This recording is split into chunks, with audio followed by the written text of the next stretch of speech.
Dear Presidium and conference participants, we present the report Social Portrait and Study of Nutrition of Foreign Students. Saratov is a student city. More than 12 federal universities teach young people in all fields of knowledge. Students are the fifth part of the population of Saratov region. 3/4 of them are students of the universities, including foreign students. Getting an education in Russian universities is prestigious.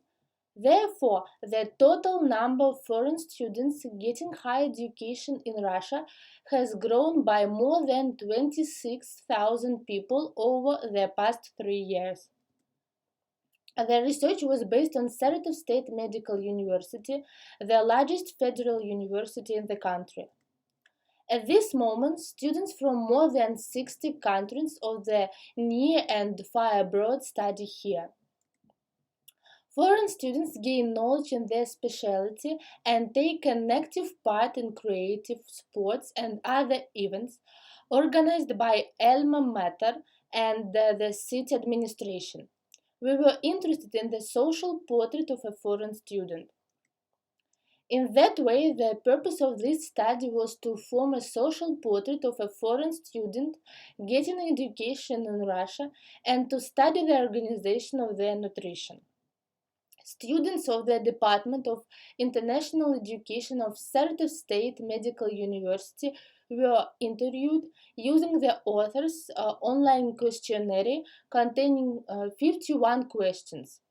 66 respondents took part in the research. The design of the study you can see on the screen.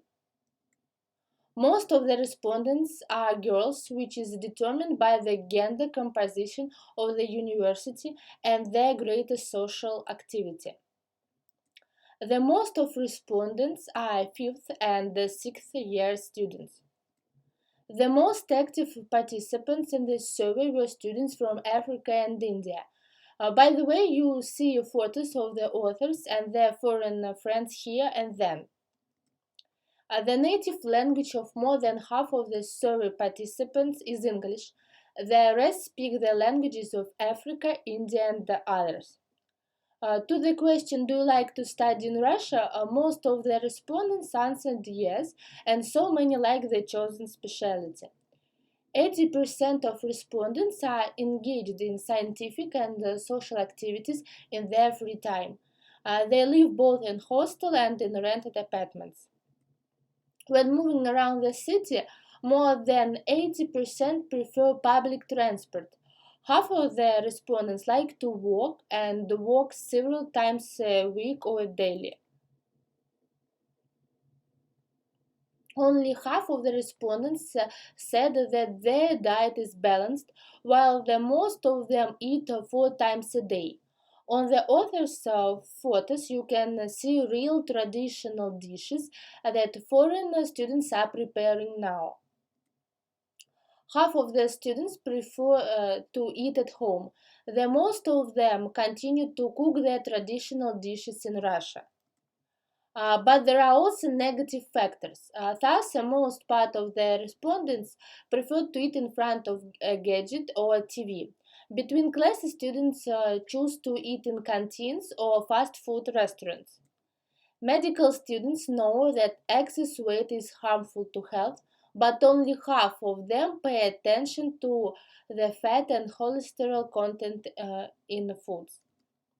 73% of respondents have tried traditional Russian dishes, borscht, buckwheat, dumplings, fermented dairy products, and others.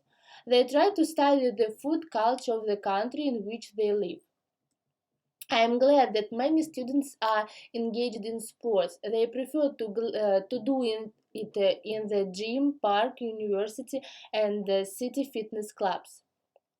When answering the question, do you control the level of blood pressure, more than half of the respondents answered negatively. The absolutely majority of respondents don't smoke.